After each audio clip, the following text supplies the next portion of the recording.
तो स्टूडेंट्स हमारा एक क्वेश्चन है मेरी सेकंड ऑर्डर की मैट्रिक्स ही है। तो यहाँ पर हम लेकिन हमारे जो एलिमेंट्स हैं वो ट्रायगोनोमेट्रिक फंक्शन से लिए गए हैं, तो cos theta sin theta minus sin theta cos theta. अब हमको ये गिवन है, हमको प्रूव करना है कि a का क्यूब यानी मैट्रिक्स a का cube cos 3 theta sin 3 theta और minus 3 sin theta cos theta के एलिमेंट्स के रूप में सेकंड ऑर्डर की मैट्रिक्स मिलती है। ठीक है, तो सबसे पहले हम a का स्क्वायर निकालते हैं। a का स्क्वायर के लिए हमारा दोनों मैट्रिक्स को लिखते हैं और प्रोडक्ट करते हैं, sin theta minus sin theta और cos थीटा। यहाँ भी वही cos थीटा sin थीटा और माइनस sin थीटा और cos थीटा। तो जैसा कि स्टूडेंट्स हम जानते हैं फर्स्ट रो का मल्टीप्लिकेशन फर्स्ट कॉलम से करते हैं, तो cos theta into cos theta cos square theta और प्लस इंटू माइनस का प्रोडक्ट माइनस होगा, sin theta into sin theta क्या हो गया, sin स्क्वायर थीटा हो गया। अब फर्स्ट रो का सेकंड कॉलम से करेंगे तो cos theta into sin theta cos theta into sin theta और plus sin theta into cos theta, ये हो गया। और इसी तरह से अब सेकंड रो सेलेक्ट करते हैं और सेकंड रो का फर्स्ट कॉलम से करेंगे तो हमको सेकंड रो के एलिमेंट्स मिलेंगे। तो minus sin theta into cos theta, ये हो गया हमारा minus sin theta cos theta और cos theta into minus sin theta, ये भी हो गया माइनस sin थीटा और cos थीटा। और फिर सेकंड रो का जब सेकंड कॉलम से करेंगे तो सेकंड रो का सेकंड एलिमेंट मिलेगा, तो minus sin theta into sin theta क्या हो गया, minus sin square theta, cos theta into cos theta plus cos square theta. अब ये भी 2 क्रॉस 2 ऑर्डर की, जैसे कि ये मैट्रिक्स भी 2 क्रॉस 2 ऑर्डर की मैट्रिक्स है, इनका प्रोडक्ट भी 2 क्रॉस 2 ऑर्डर का स्क्वायर मैट्रिक्स होगा। अब हम इसको सिंपलीफाई करेंगे ट्रिग्नोमेट्रिक आइडेंटिटीज का उपयोग करके।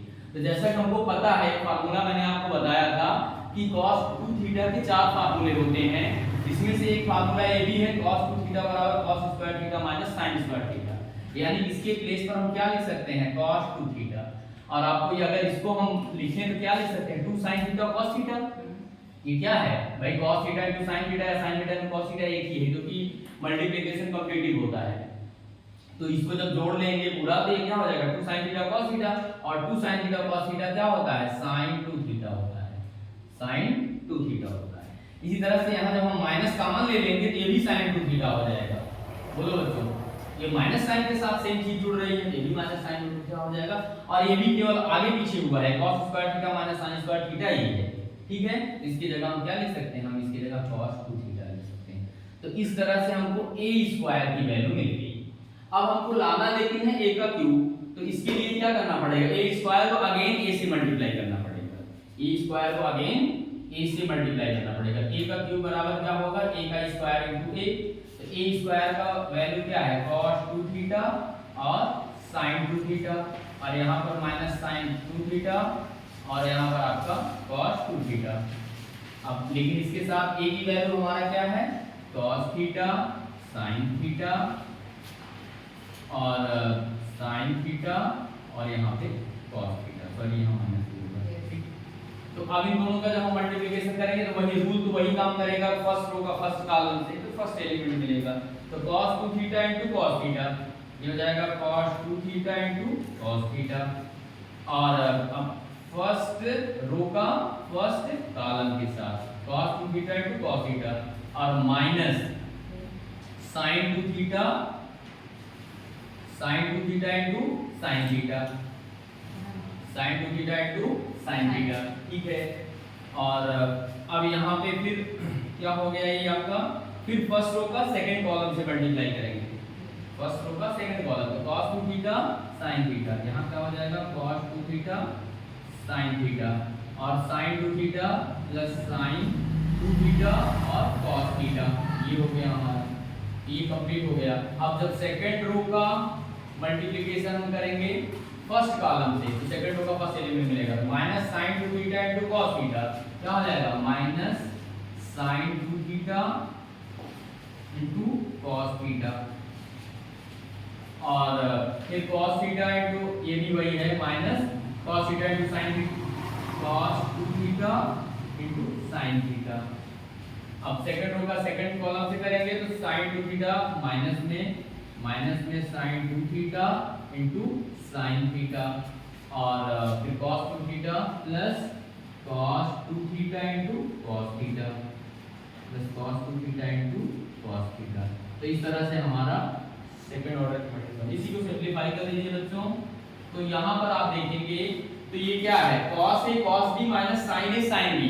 तो cos a प्लस b का फार्मूला है, ये किसका फार्मूला है, cos a प्लस b यानी cos 2 थीटा प्लस थीटा। और आपको पता है cos 2 थीटा प्लस थीटा करेंगे cos 3 थीटा हो जाएगा। इसकी जगह हम सीधा लिख देंगे cos 3 थीटा। और इसी तरह से बच्चों देखो sin cos a sin b plus sin a cos b, sin a plus b का फार्मूला है, sin a प्लस b का फार्मूला है। तो जहां पर a के प्लेस पर 2 थीटा है, b के प्लेस पे थीटा है, तो 2 थीटा प्लस थीटा क्या हो जाएगा, sin 3 थीटा। यहां पर आ गया बच्चों आपका sin 3 थीटा। इसी तरह से यहां अगर हम माइनस कॉमन ले लेंगे तो ये भी sin 3 थीटा ही है, आपको दिख रहा होगा, क्योंकि अगर माइनस कॉमन ले लें तो जैसे ये वाला एलिमेंट सेम वैसे ये भी एलिमेंट है। यहां भी आपका वही केस है, cos a cos b minus sin a sin b की और आगे पीछे हुआ है। तो ये किसकी वैल्यू है, ये cos 2 थीटा प्लस थीटा की वैल्यू है, यानी कि cos 3 थीटा। क्या आ गया, cos 3 थीटा। और यही हमको लाना था, यही हमको लाना था। इस तरह से बहुत इजीली तरीके से आपको ये क्वेश्चन समझ में आएगा। लेकिन बच्चों ध्यान दीजिएगा, क्वेश्चन तो आसान है लेकिन इसमें हर स्टेप पर आपको ट्रिग्नोमेट्रिक आइडेंटिटीज का उपयोग किया गया है। अगर आपको फार्मूलाज नहीं पता है ये क्वेश्चन आप नहीं लगा पाओगे, इसलिए जरूरी है कि आप ट्रिग्नोमेट्रिक आइडेंटिटीज के जितने भी आइडेंटिटी आपको फार्मूले हैं आपको लर्न होने। उम्मीद करते हैं क्वेश्चन आपको अच्छे से समझ में आया।